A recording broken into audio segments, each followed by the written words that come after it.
evil, to be profoundly immoral and wicked. There are, on average, 1.3 million violent crimes in the U.S. annually, 800,000 assaults, 90,000 rapes, and 15 to 20,000 murders. Murderers are not monsters, they're men. And that's the most frightening thing about them. Alice Siebel. Megan, a licensed mental health professional, and her husband, Paul, a police officer, sit down to examine and discuss the nature, the impact, and most importantly, the origins of evil. Good evening, murderites. I'm Paul Braun. And I'm Megan Braun. And this is The Origins of Evil, a podcast about vile victimizer and their vicious vivisections and the things that make them tick. How you doing, Meg? I'm doing okay. How are you doing? I'm doing fine. I'm doing fine now. Thanks, Mary, for putting me on blast like that. No, I'm kidding, Mary B. I appreciate you keeping us honest. It's funny, every time, and by every time I mean the 2 times it's happened that we've ended up being late, we have this idea in our heads that no one's gonna care. We don't really have like people. It's like no, people do care. We got called out on being late again. This time, very much my fault. And if you're in the little podcast Facebook group that we're a part of, I got into it a little bit. So the long and the short of what happened, I actually got injured. I got a line of duty injury from a fight that I got into at work. That's enough. You're bantering now. Now you're just going off the rails. Megan, you're being combative. Now you're just going off the rails. All right, get to the story. Okay, well, to follow up on the banter thing, yeah, listen, we're gonna have at least 5 to 8 minutes of banter because we're human beings and we assume that at least a small percentage of the reason that you're coming here to listen to us specifically talk about this stuff is our personality. That being said, moving forward, every episode I will have chapters set up and time code set up so that you can skip literally right to the beginning of the case. You can skip over our little intro and all that stuff. So there you go for those who want that. But I can't get too much into what happened at work because it is an ongoing thing and I'm probably going to have to go to court for it. But I will say that someone was under arrest and had cuffs on them and decided as we were exiting where we were that they weren't under arrest anymore and pulled a nice little donkey kick right into my balls, which honestly is more insulting than anything, really, if we're going to get into it. At which point all of us went to the ground. My knee got all fucked up and my pants got ripped and I was bleeding. So yeah, I ended up getting hospitalized along with my partner that night too. And, both of our wrists got messed up. It was just a whole thing. So I was out of work for a couple weeks, healing from that. So sorry, line of duty injuries really make home life complicated because I'm not allowed to leave my house during certain times of the day. And it was a real pain in the ass. Also, couldn't really use my right hand for things, but I'm all healed up now. I've been cleared full duty. I have been back at work. It has been very nice to hear some kind words from Mary B and Kaylin P and Lily B as well. Also, Lily, we got your Instagram message and Megan wrote you a little thing back. Best of luck with everything there. That's going to be awesome. I'd also like to take a quick moment to shout out Emily R on Instagram. Appreciate the message and the recommendation. We're definitely going to look into covering that case. And a quick shout out to Erica A and her husband. Guys, we do totally get all these messages. And by we, Paul means he gets them because he has all the account info. And then he'll tell me 2 weeks later, oh, someone said that you were really inspiring and they had a lot of questions about counseling. Oh, and I'm finding out like an asshole 14 days later and just messaging them like a total jerk late. I don't want to gaslight you. I don't want to gaslight you and say that I totally do tell you about these things and it's your raging ADHD that prevents you from acknowledging it. You tell me late. Just like my fan art. Oh, God. Yeah. Megan got fan art. Fan art. She's calling it fart for short. I don't know what inspired her to do that. But yeah, Megan got a piece of fan art, which was very fun. Oh, you got 2. I got 2 pieces and they were really cool. I am not artistic or creative at all. So I find stuff like that really cool, and it makes me kind of jealous because I want to have some semblance of talent. Yeah, I've gotten 0 fan art, which is fine. I understand. I get it. I get the dynamic here. It's all good. But yeah, listen, we get someone draw like a Punisher skull for Paul or something with like the American flag and like his head on top of like an eagle's body like that. I would love that. Listen, a note to fellow cops out there. Hi, how you doing? Please stop using the Punisher logo. I get it. It's a really cool logo. He fights crime. But as somebody who like knows comic book stuff, it really doesn't make any sense for us to be co-opting that image, because the Punisher, one of the things he kind of stands for is the failure of modern day law enforcement and the judicial system, hence him being a literal criminal murdering people. So cool logo. Let's try not to use it just because it doesn't really make any kind of sense. But back to the point I've been trying to belabor for the last 10 minutes, Megan. We do get all your fan mail. We try to answer all of it. And thank you so much. It really, really like makes our day a little bit better, which is saying something because we live in a never-ending torrent of abject shit. So Megan, apart from being stuck at home with my goofy ass while I was out on a line of duty injury for the last however many weeks, what have you been up to? Not much really. About 2 weeks ago, my best friend from Philly, she came to visit, and she got to see how overwhelmed I am by our children, which was nice for her, I'm sure. Especially being relatively newly married and on the precipice of that adventure, I'm sure. Yeah. I think we scared her off of having kids by at least another 18 months. She's like, actually, I think I'll just come visit your kids every once in a while. Yeah, and but then how that's about it. a dog or a cat? And then she met our dogs and cats and was like, okay, Maybe they're also a lot. Maybe a ferret. Yeah, maybe a ferret would be fun, or a fish. Yeah, you know, fish are great, you know. We also got new floors and new bedroom furniture, which I've just been dreaming about because I hate carpets because I have terrible allergies, and also pets with carpets. I don't understand how people keep carpets with pets. If you are a pet owner and you keep your carpet nice and clean, what is your secret? Please share with us. Witchcraft do you use Yeah. to do that? Do you get a copper bowl and a goat and you slice its throat over it on the first vernal equinox? Like what do you do? Because it was impossible for us to maintain that. Could not breathe anymore. It's a good thing that the powers that be don't track like allergy medication the same way they track Sudafed, because we would be on a fucking list with the amount of Allegra that we consume in this house. Yeah. All right, well, now that we got all that fun stuff out of the way and we alienated that non-significant portion of the audience who hates banter more than pedophiles, I suppose. I don't really know. Very passionately hate banter. Yeah, don't you dare insert any of your personality in this. I Don't want you dare it tell us dry. how we're doing. So before we get into our case, we're going to do a quick round of trigger warnings. Pew, pew. Pew, pew. Trigger warnings. In this case, obviously, we will be discussing murder. We will also be discussing things of the sexual assault nature. There's going to be abuse, both spousal and drug abuse brought up in here. And I think that's really it for this case. So, shall we jump into it, Megan? Let's do it. Today's case is Nicole VanderHeyden, too close to home.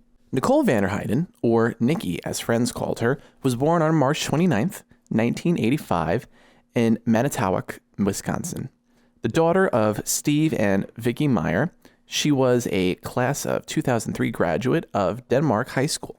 Nikki pursued higher education at UWGB with a BS degree with a double major in science and education.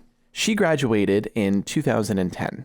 Nikki worked as a substitute teacher for the Green Bay area public school system for 6 years. Nikki was a mother of 3, Michaela, Tyler, and Dylan. She lived in Green Bay with her boyfriend, Doug Dietrich, the father of her youngest child.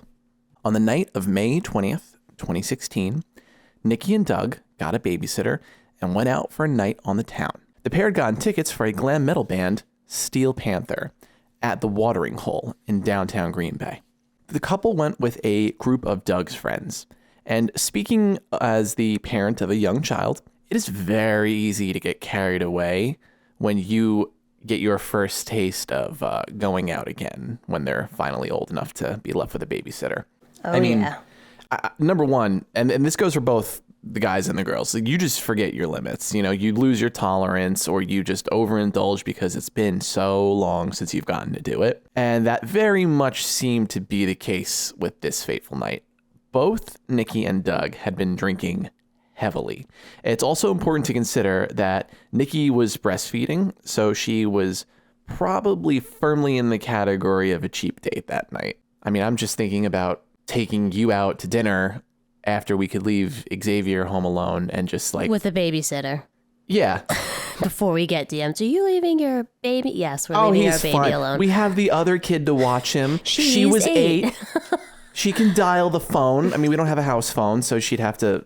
Ask the A-word device. The A-word device. But yeah, no, I remember you literally being knocked down from like about 3 to 1 margarita, and you are toasted. You are just good to go. Yeah, just one, and that's it. It's when you're, you know, like Paul said, after you have a baby or even when you're breastfeeding, your tolerance to alcohol just really, really changes. Yeah, I mean, functionally, you're not able to drink for, at minimum, I would say 9 months. Most people probably go a little bit longer. But that'll change how much you can partake in. So the concert ends, and the group decides to head over to another local bar, the Sardine Can. Doug did not follow the group, though. He stays back at the watering hole and insists that he will catch up with the group shortly. Now, I'd like to take a moment and acknowledge that that's a little weird, right? That's strange, yeah. Yeah. Okay, so we'll put a pin in that and we'll circle back to that later. I mean, maybe he just needed a breather, you know, first social outing after how many months, you know, it could be, it's a lot to jump back into right away. It is. The thing that I think makes it a little weird is that this group of friends is Doug's group of friends. It's not Nikki's friends or like a mutual group of friends. Okay, I mean, it's just odd. It's a little odd, but it's a lot. Still. You know, well, like I said, put a little pin in that. We'll come back to it. Okay. So at a certain point, Nikki and the friend group move out to the patio. Still no Doug. Eventually, Nikki just ups and leaves the bar. She exits out the back patio and walks off into the night. Saturday morning, May 21st, 2016. A 911 call comes in. A distressed man informs a dispatcher that he has found a body. Now, I say a body because the man could not distinguish its gender even though it was nude. The dispatcher asked if the person was beyond help, and the man said, "No, it's beyond help. It's starting to decay." The man also did a brilliant thing. He saw a clearly deceased body, and you know what he did? He didn't go near it. That is huge because he would have contaminated the crime scene if he just started stomping around. So kudos to you, Good Samaritan. I am so sick of how many cases we hear where evidence gets absolutely fucking destroyed because someone's like, I don't know. I think I can go walk around there and maybe I can solve this. I'm pretty sure that happened Are also. Are they Canadian? Canadians, why do you ruin crime scenes? I was kind of going for more of a Wisconsin thing, but because that's where this takes place. But I mean, we saw that even. Actually, I don't know if that was a Canadian accent. It wasn't, but you're very pretty. So, but we saw this happen with Casey Anthony when the person who found her body literally just picked up her skull with like a fucking stick. Oh my gosh, yes. So yeah, don't do that. Please don't do that. Don't make our jobs harder.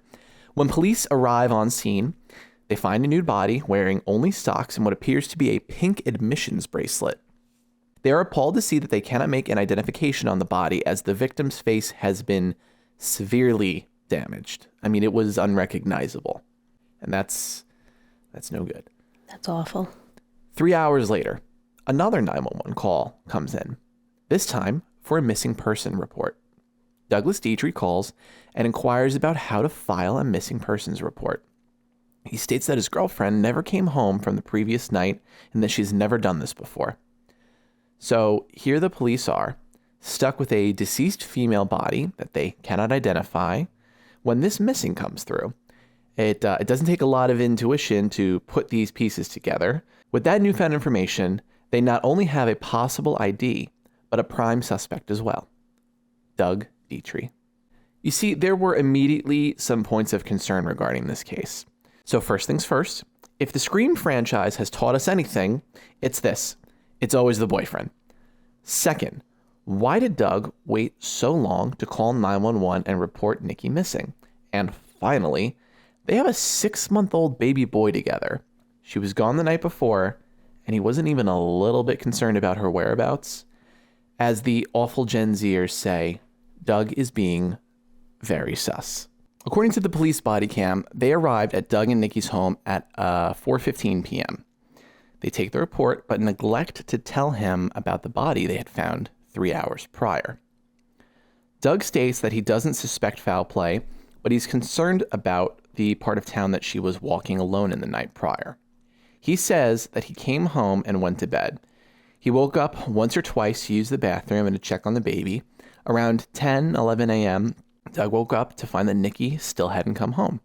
Now, Megan, I know I'm just a lonely film school graduate and no math person, but the difference between 11 a.m. and 4 p.m. is like at least 2 hours, right? At least, yes. Possibly more. Possibly more. Okay. Yes.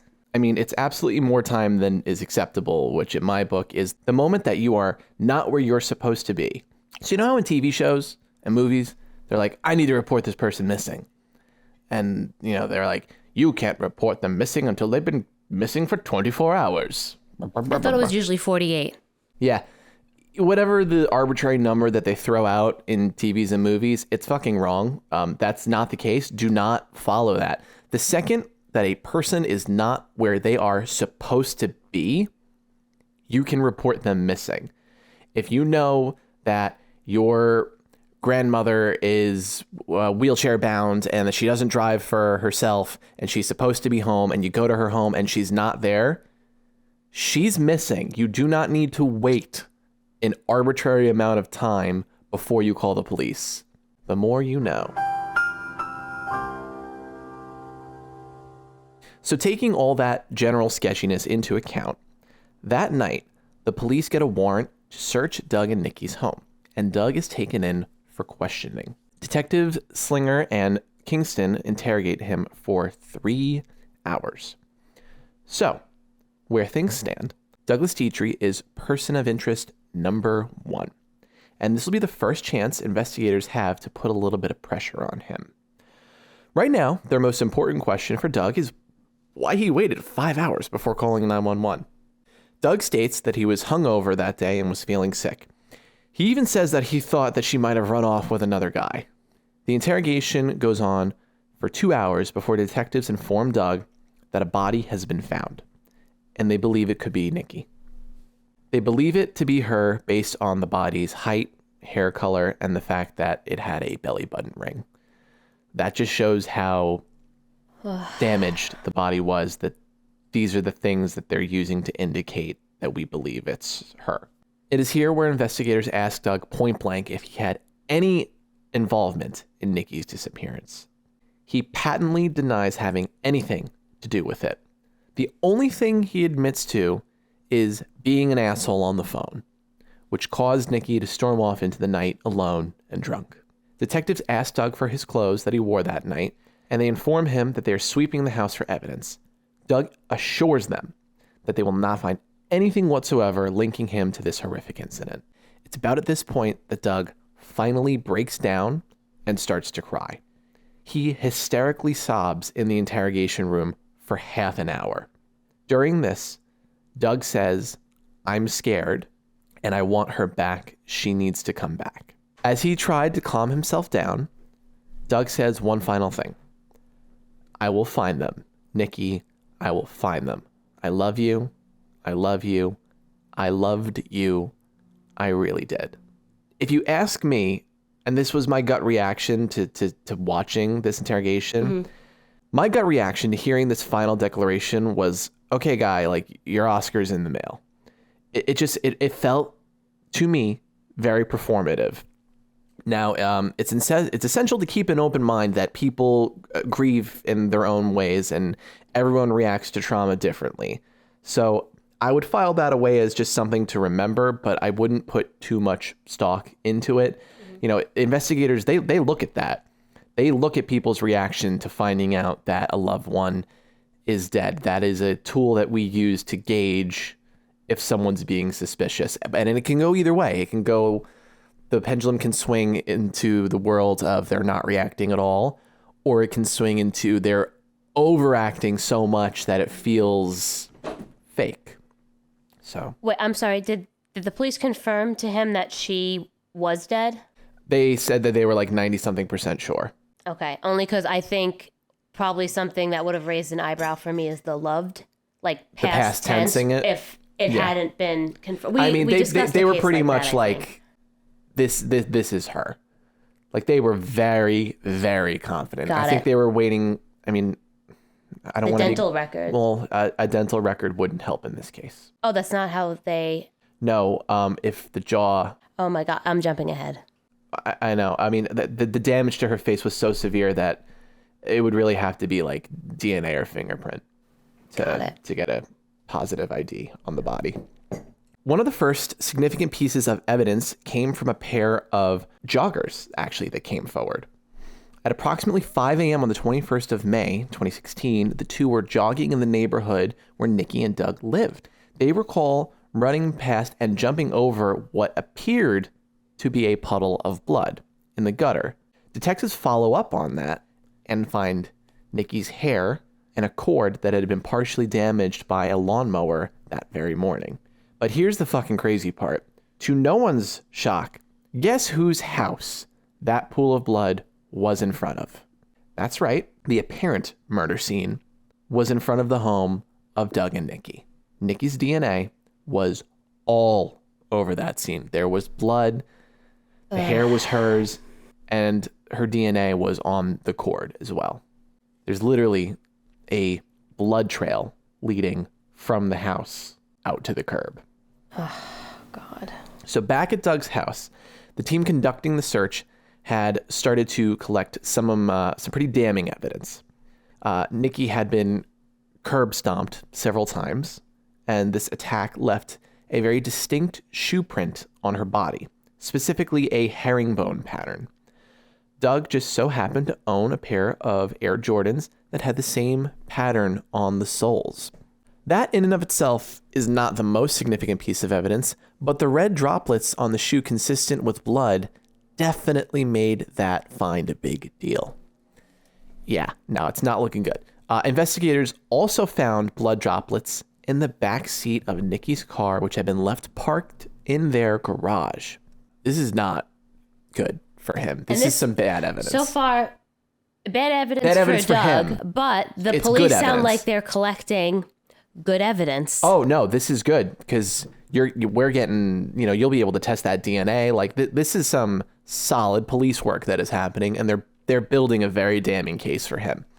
So at this point in the investigation, detectives start to interview friends and family of Nikki, and there is a running theme between them. None of them have great things to say about Doug. In fact, many alleged that Doug was abusive towards Nikki. For example, her sister, Heather, told police that Nikki was depressed because of Doug's drinking and cocaine use. Keep in mind, this is all alleged. Her sister also said that their mother had spoken to Nikki 3 weeks prior, and Nikki confessed that Doug had beaten her. Once again, allegedly. Yeah. Even Doug's ex came forward with detectives about her unfortunate history with him. Rebecca Mott stated that an incident had occurred between her and Doug that got physical. He tackled her during a fight, and as a result, broke her ankle. So let's take a moment to paint this picture for the audience. Doug is not a good dude. He allegedly has a drinking problem, abuses cocaine, and has a history of violence against his intimate partners. He and Nikki go out. They get into this blow-up fight, and she storms off. Later that night, Nikki returns home, and the pair get into a severe domestic argument that ends violently.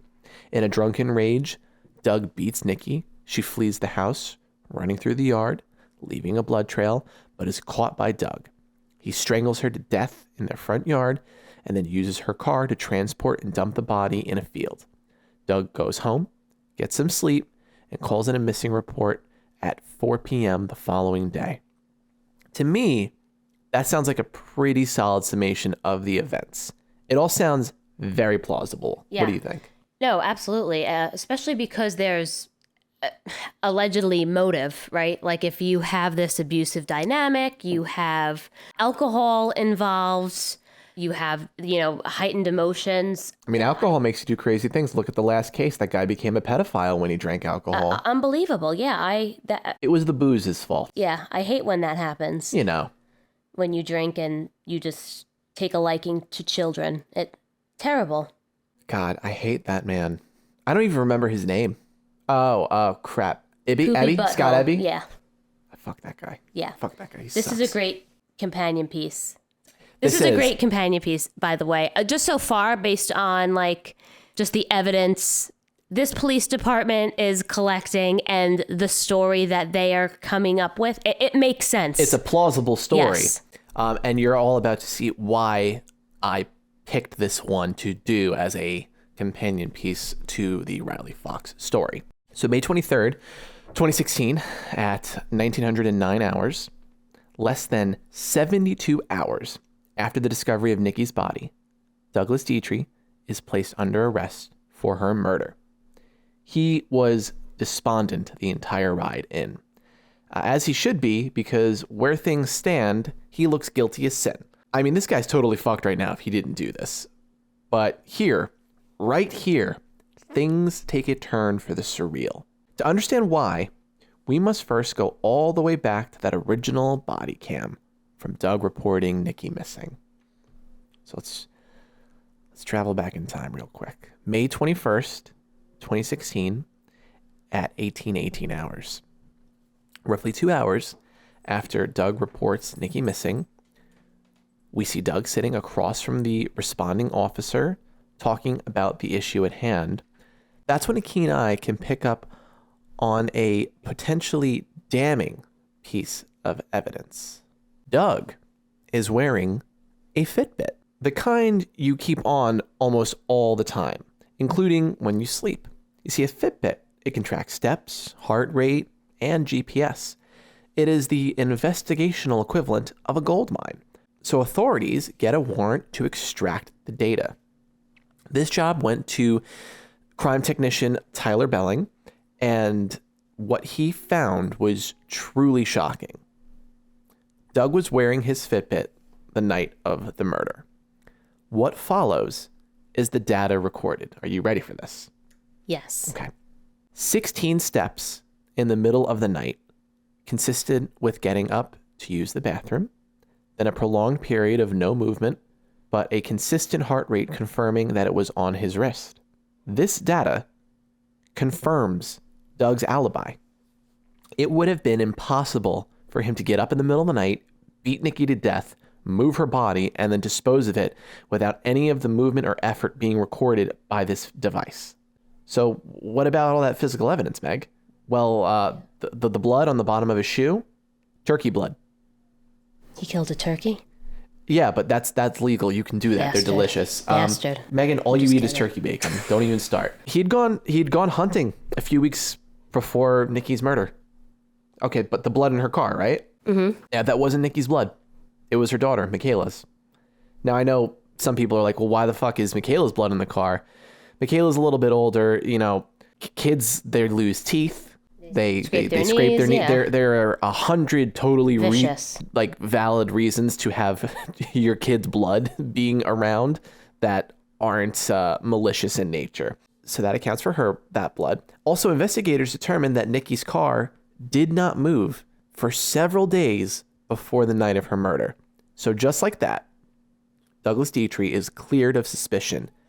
16 days after his arrest, Doug was released. Wait. So you're telling me that the police found evidence that pointed to Doug? Yes. And then upon further investigation, they found out, okay, there's no way this evidence supports that it was Doug, and then they just let him go? Yeah, you see, they did that thing where they did an investigation and then they followed the evidence because the goal of an investigation is to find who did it, not to stroke your ego and just get a conviction. Wow. Maybe someone. What police department is this? This is actually the sheriff's department. They should really be put in touch with the Wilmington Sheriff's Department. Yeah, maybe Detective Slinger can reach out to Wilmington and talk to them about how to do their job properly. But seriously, this detective deserves a lot of credit because he nuked his entire case when he found out that the evidence didn't work with what the narrative that they thought it was. Wow, he sounds like a terrible police officer. Yeah, right? How awful. He could have gotten a conviction so much sooner if he just didn't give a shit if the person was guilty or not. And that is, this is why I think this is a good companion piece to the Riley Fox case, because it shows how it should have played out. So you don't let the killer just walk around out there for X amount of years. So now an innocent man is safe and clear, but that still leaves one massive fucking problem. Who the hell killed Nikki VanderHeyden? Police are frankly dumbfounded. This case seemed airtight when Doug was the prime suspect. But now that it can't be him, it's just back to square one. And they have nothing to go off of. 2 months pass before there's a break in the case. The crime lab was able to extract some DNA off of one of Nikki's socks. And it was enough to get a viable sample to send to the CODIS system.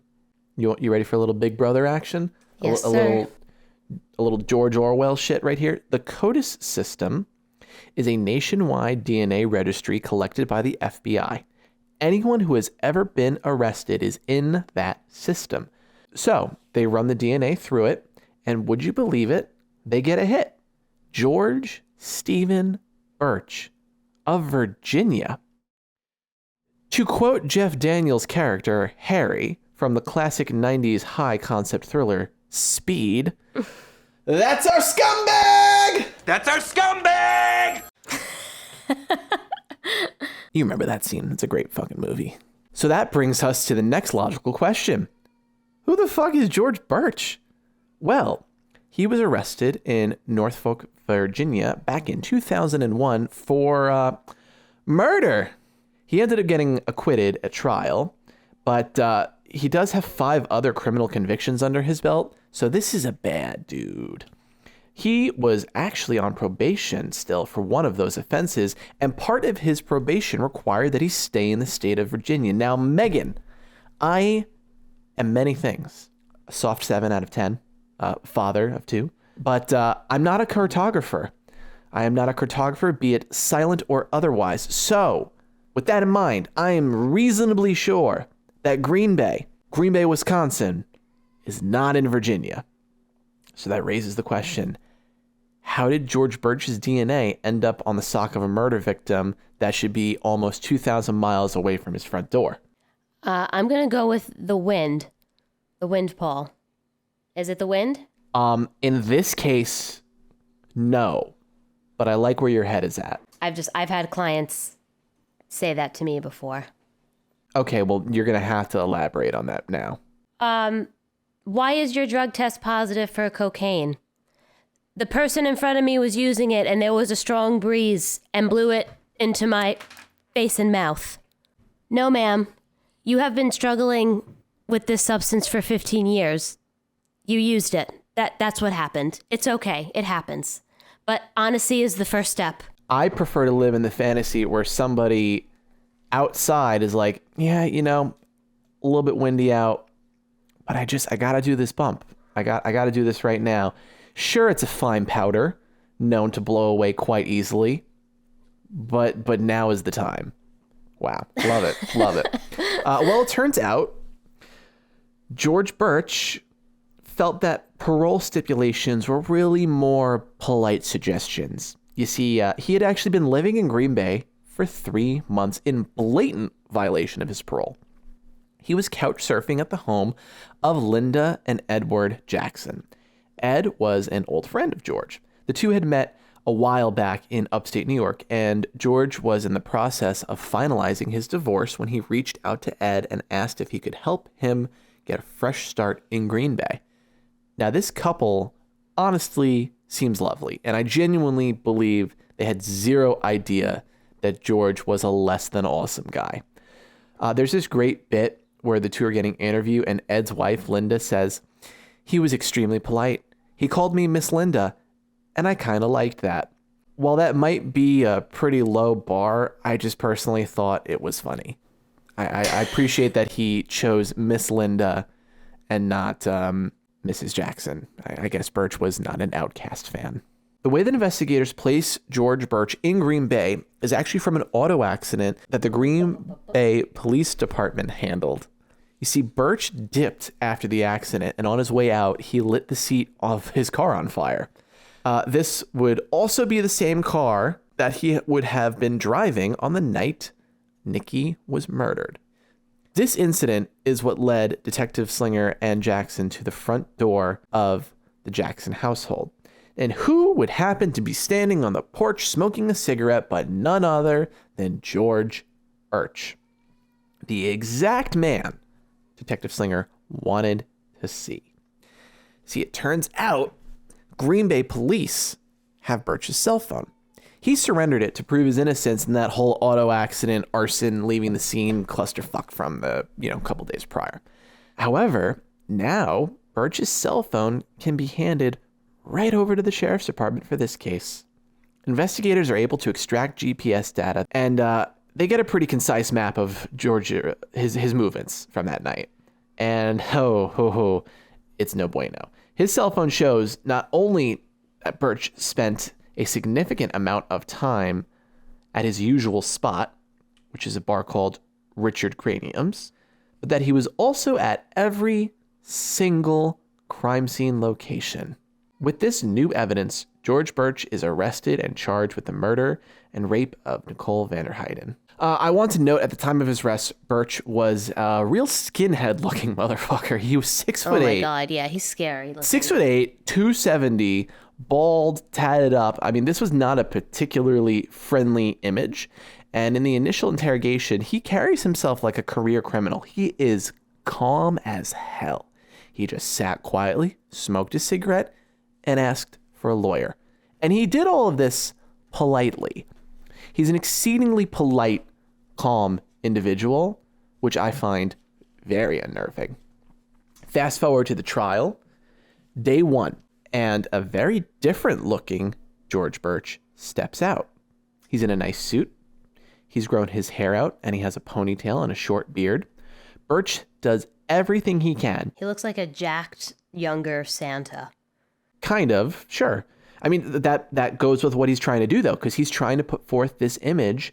Like if Santa was like a bodybuilder in his 40s. Like that movie that, what's-his-face did? Hulk Hogan, Santa with Muscles? Yes. That's another family that we could cover. My God. But he does everything he can to soften his image, and he tries to appear as a gentle giant. And it is a brilliant, if not incredibly cynical move. However, no one knew that this gentle giant was wearing a remote-controlled stun belt underneath his suit in the event that he went all Lenny from Of Mice and Men in the courtroom. That is I have never heard of that. No, but... That's crazy. Yeah. So now this trial should be pretty open and shut, if you ask me. They have Burch's DNA on the body, his GPS places him at every scene, and he has a history of felonious activity. I mean, for God's sake, he's been he's been charged with murder and acquitted once. I mean, how many times can that really happen to someone? Well, things here take a turn for the truly bizarre. In a next-level scumfuck move matched only by Casey Anthony throwing her father under the bus with molestation accusations, George Burch's defense team states that not only did Burch not kill Nikki, but that Burch knew who did. Burch sits on the stand and points the finger at none other than Douglas Dietrich. Just incredible watching this man just make up this fucking story. Oh, just wait till Paul. It is truly, and you're gonna.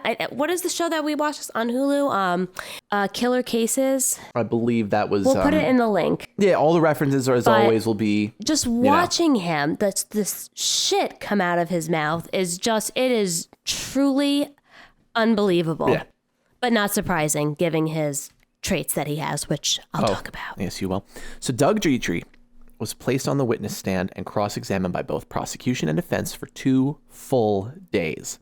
There's this brilliant moment when the prosecution asks Doug about the last time he saw Nikki alive. Doug answers, and the prosecution just lets that moment breathe. They let Doug's emotions play out for everyone to see. The reality is, Doug is just not the most likable guy. While he is technically a victim here, he was initially arrested for this murder. So the prosecution has to do some serious legwork, making Doug seem sympathetic. The defense was absolutely brutal during their cross-examination of Doug. It's honestly shameful the way these lawyers conducted themselves.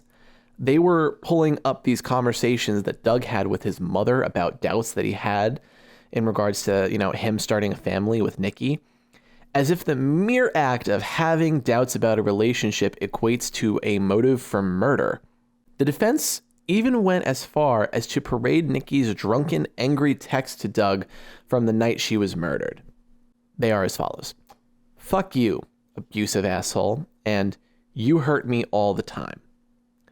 Now, when I hear the phrase, "you hurt me all the time," my read on that text is that hurt was meant emotionally and not that they're alleging physical pain or injury, right? Like, what do you think? Yeah. Like, No, you really hurt me that night. Do you right. think I'm saying you punched me in the face, or like you made fun Physically of my assault me all the hair? time? Yeah, no.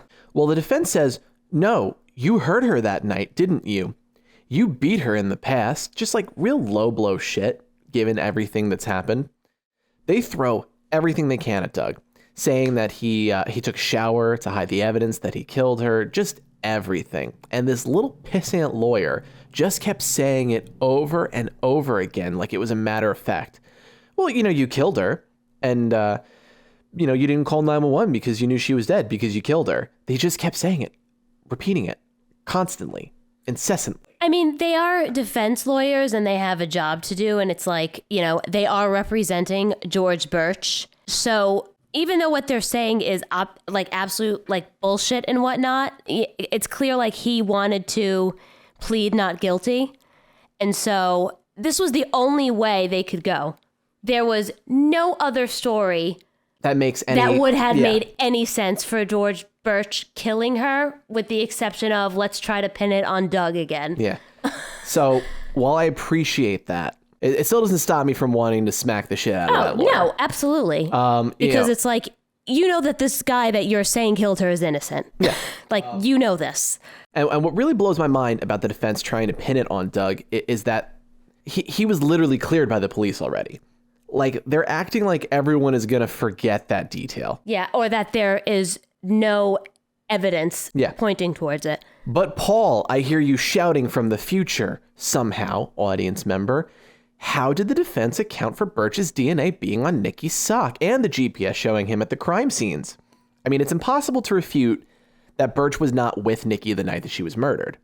Well, they did the shittiest thing they could possibly do. George goes up on the stand and spins a tale so absurd that I can't help but laugh. Write this book, George. Just kidding, don't. Yeah. He states that Nikki entered the bar that he was at, Richard Cranium's. Oh, dickhead. I get it. Richard Cranium's a play on dickhead. I just got that. The two strike up a conversation. Yeah, right. And they start to flirt. Yeah, right there. That's where you lose me on this one. Nikki was an objectively good-looking girl. And this fucking guy is one bucket of green paint away from telling a donkey to get out of his swamp. Yet Nikki is just so drawn to his raw sexual energy that she can't help but succumb to his ogre-like charms. It's incredibly insulting, but not as insulting as what he states happens next. Burch says that he drove Nikki home and that the two had sex in the rear of his Chevy Blazer. Wow, everyone's dream. Right? Which would account for the DNA. After they finish, someone attacks them both. And George Burch tries to make it sound like he was blacked out and barely coherent during this attack. I guess in his mind, that would help rationalize how he, a 6'8", 270-pound man with no compunctions about punching somebody in the face based on his previous felonious activity allowed the woman he just slept with to get fucking beat to death in front of him without stepping in. He states that Doug Dietrich pulls a gun and orders him to take Nikki's body and dump it in a field. And George, a follower, just obeys. Yes. For the first time in his life, George obeyed orders. Totally.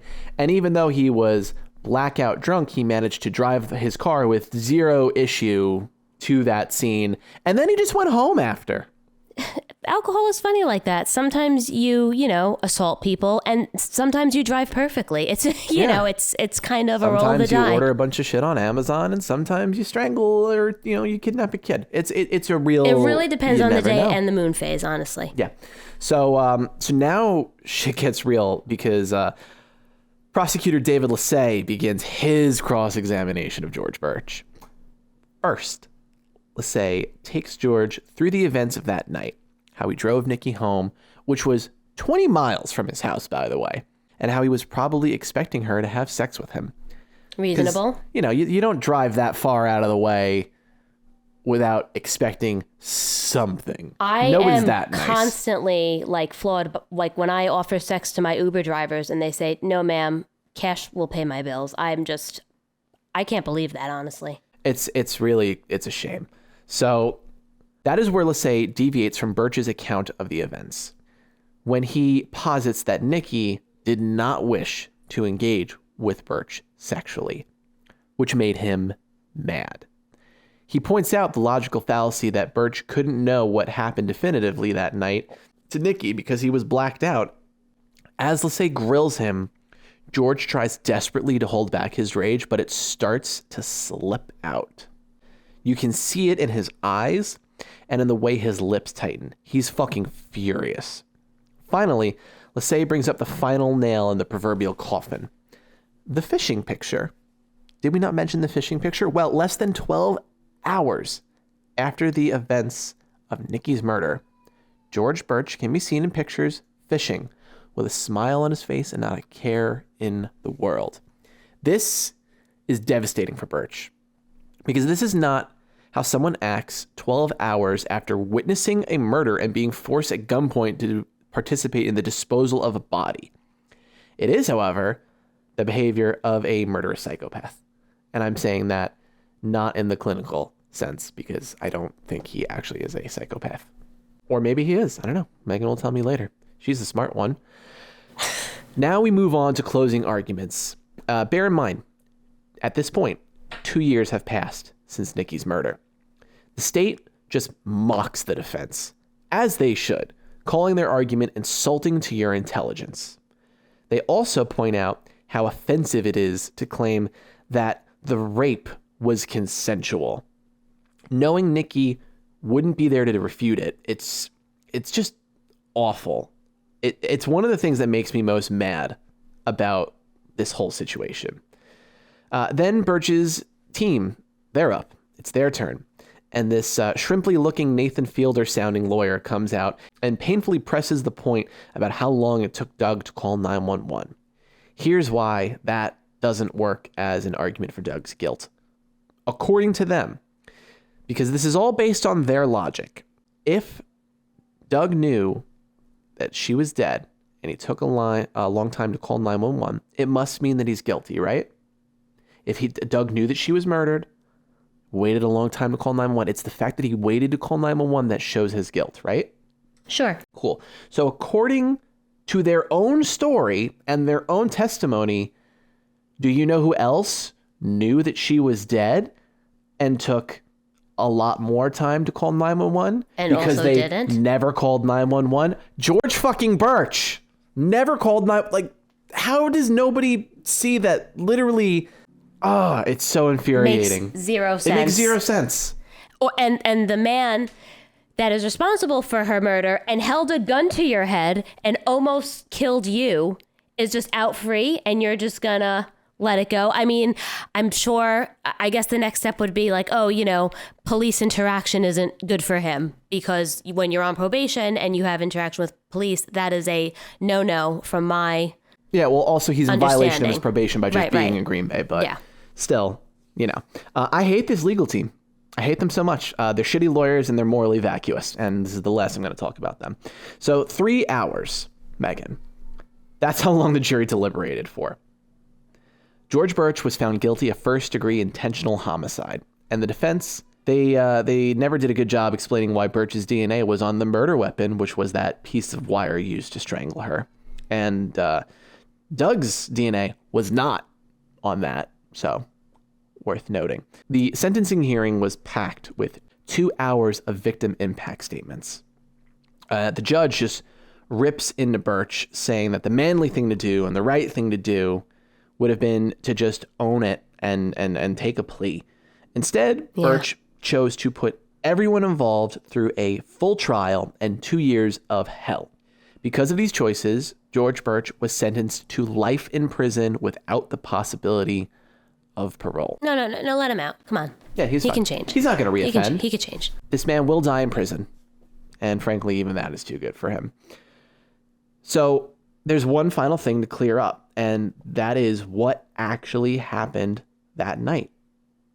So on May 20th, 2016, Nikki and Doug go out with a group of friends to see a concert at the Watering Hole. After the show, the group decides to head over to the local bar, the Sardine Can, and Doug did not follow the group. He instead stayed back at the Watering Hole and insisted that he would catch up with them shortly. This causes a huge blowout fight between the two. We see the text messages. Nikki calls Doug an abusive asshole, and that's when a very intoxicated, very angry Nikki leaves the back patio of the Sardine Can. CCTV shows a friend tries to stop her from leaving on her own, but he could not convince her to stay. Nikki now walks off into the night alone and eventually makes her way to Richard Cranium's. This is where Nikki meets George Burch. We don't know too many details of how the conversation went between her and George Burch, but we do know that he offered to give her a ride home. A ride that would take him, once again, 20 miles out of the way for him. The two arrive at Nikki and Doug's house, and Burch is angry when he realizes that the perceived implication of sex was very much a one-sided thought. Burch attacks Nikki, and he rapes her in his truck. She fights back as hard as she can, but the reality is Burch is a 6'8", 270-pound man, and most people are not going to be able to win that fight. Nikki manages to get out of his truck, and George Burch proceeds to curb stomp her over and over again, stomping her face into the concrete, leaving shoe prints on her back. Nikki VanderHeyden sustained over 241 injuries, but she kept fighting.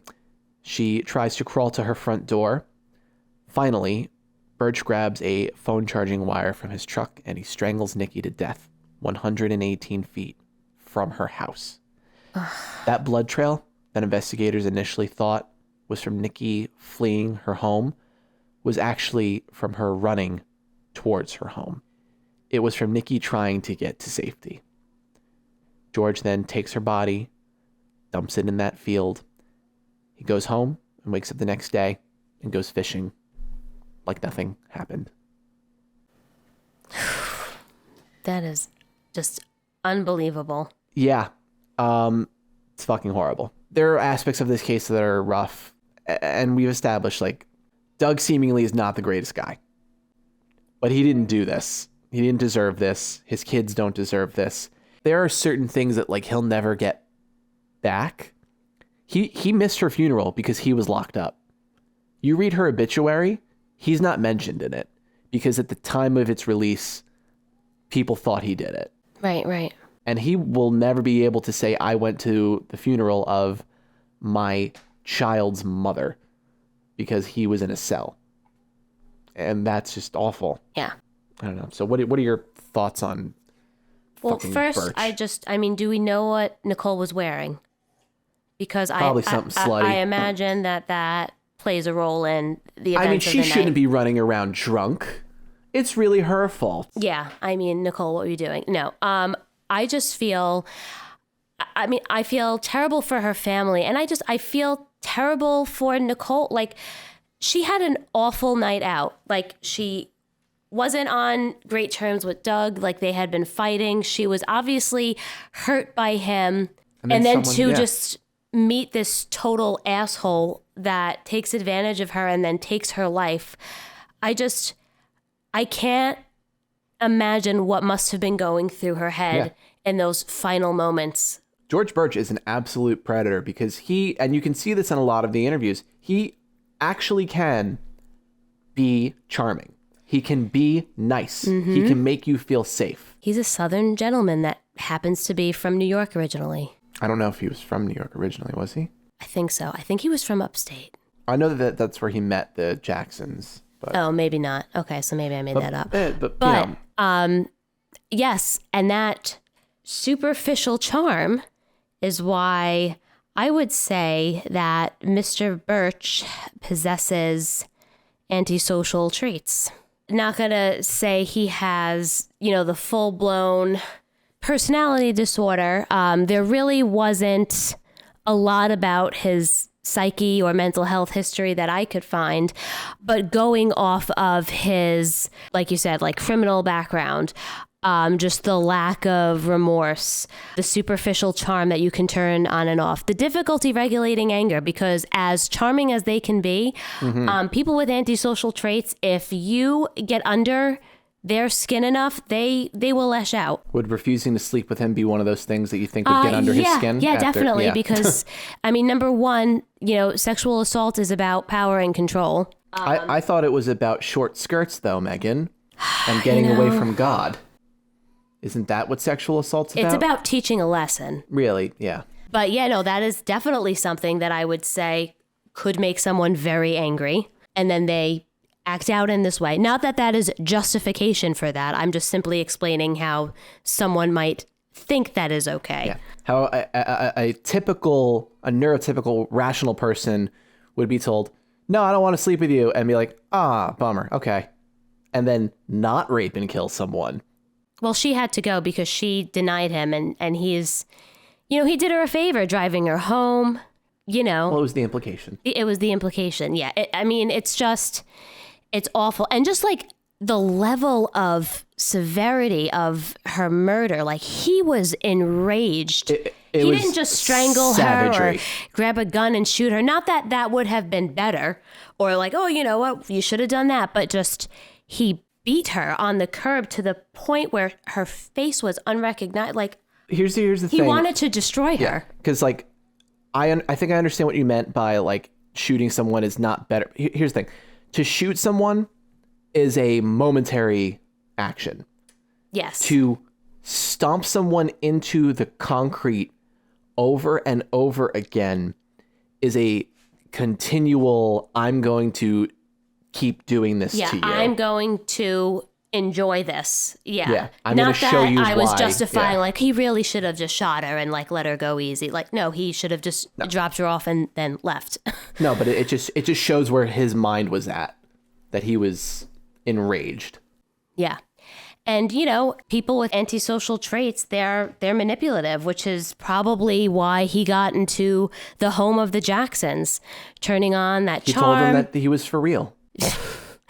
Doing things around the house with them. Even something like referring to Miss Jackson as Miss Linda, right? It's like that Southern gentleman charm that, oh, wow, he's so respectful. He's so polite. He could never do something like that.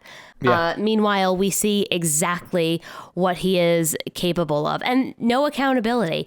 No accountability because he doesn't feel any type of remorse for her. None. Or for Doug, or for anything that he's put, the police through, her family through, Doug's family through, the community. Yeah, absolutely. It didn't need to happen. Like, he knew you, like, I don't know. It's interesting because, like, I picked this case initially because I thought it was a good companion piece to the Riley Fox story, and I did that without realizing that it's actually somewhat of a landmark case in this country, because this is one of the first instances, if not the first, of Fitbit and Google data being used as evidence to not only exonerate one person, but convict another. And that's interesting. And Burch has actually petitioned several times to... Unbelievable. Yeah. To have his sentencing or to have the case thrown out, basically. And his whole argument is, remember how I said that the Green Bay police were in possession of a cell phone for an unrelated crime and that they turned it over to the sheriff's department? He's saying that the GPS evidence should be thrown out as it was not, he feels, properly acquired. It was not taken in a manner that is kosher with the Fourth Amendment and all that good stuff. This has been patently denied. He's not been granted this, nor should he. And like, this is one of those things, like, even legally, like in a world where that does get thrown out, it's like, but we all know he did it. You did it. I don't know how you now have a fair trial after the fact. Even if it wasn't like 100% kosher, how they got the phone, it's like, but it's pretty damning evidence. Yeah. Regardless. It reminds me of the Lauren Giddings case with Stephen when he tried to appeal his sentence because he felt his defense lawyer misrepresented him. And his defense lawyer says to him, like, Stephen, I believed you up until this point, and then I realized you did it. And even with all that, you still got like 40 years in jail. Yeah, you for didn't murdering get, an entire person. And dismembering her. You didn't get the death penalty. Like, what do you want? A haircut? Yeah, he needed one, yeah. But it's unbelievable. What about me? Like, really? Yeah. But then again, it's like, well, you're also talking about people who murder others. So they're not going to have, the insight or accountability now. Yeah.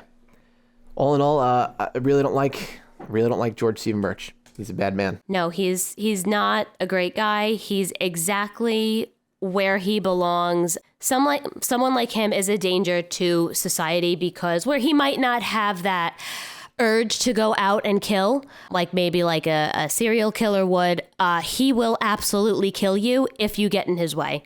Yeah. Or if you reject him or make him feel inferior to you in any way. And I think, unfortunately, because she said, no, thank you, or, I asked for a ride home, not for anything else, because Nicole denied him, unfortunately, he chose to end her life. It also like makes me want to look back at the murder that he was acquitted from a little bit closer, because it's like, I don't know, man. Was it like a gang thing? I didn't look into it.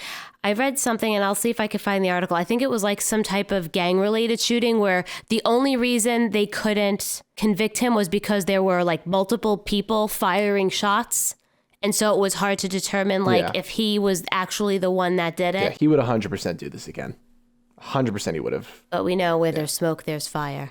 That's an episode. So that's it. That's it for this episode. We will get back on a tighter schedule for all y'all. We'll be back to doing 2 a month, a little bi-weekly action. I did just want to say something else. April is Sexual Assault Awareness Month, and I am going to be including some resources for that in the comment section, just because I obviously feel like it's a very important subject to talk about, to get support for. And, as we just discussed this case, I'm thinking of Nikki and her family at this time, and I wish things could have ended differently for her. Yeah. Yeah, it's been an unfortunate trend too, because the same thing happened with the Riley Fox case. It's and it's just like, with her sexual assault, it's so easy, right, for like a defense to be like, oh, she was drinking, oh, she was flirting. It's like, it's always the victim's fault when they're not there to defend themselves, right? Like, fuck you. 100%. So with that is all for this episode.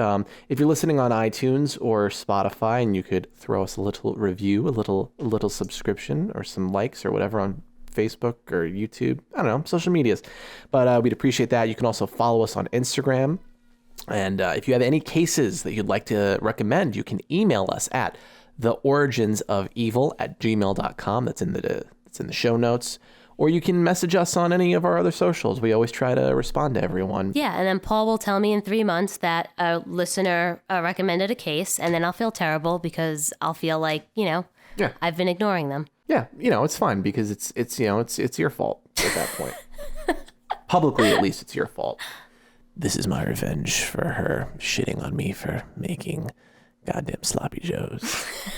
I make her look like she doesn't care about the audience. It's fun for me.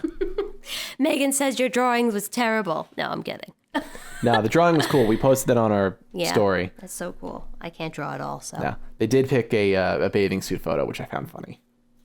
Of all the pictures they could have picked to draw you. That's a good bathing suit. It's a great bathing suit. I'm the one who bought it for you, so. And you got all my holes, my ear piercings. Okay, well. Megan has how many between each ear?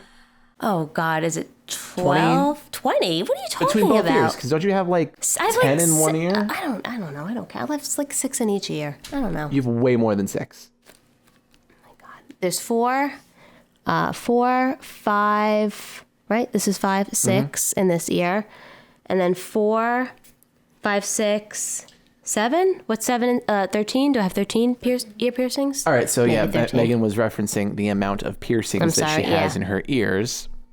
But she's a silly little goose sometimes and accidentally, phrasing. Yeah, words are important. You think I'd do better as a therapist, but I'm only human, guys. I'm That's true. Human first, therapist second. Well, actually, I'm just kidding. All right. All right, well, that has been it for this episode of The Origins of Evil. I'm Paul Braun. And I'm Megan Braun. And remember, Murderites, never go to a second location. The Origins of Evil.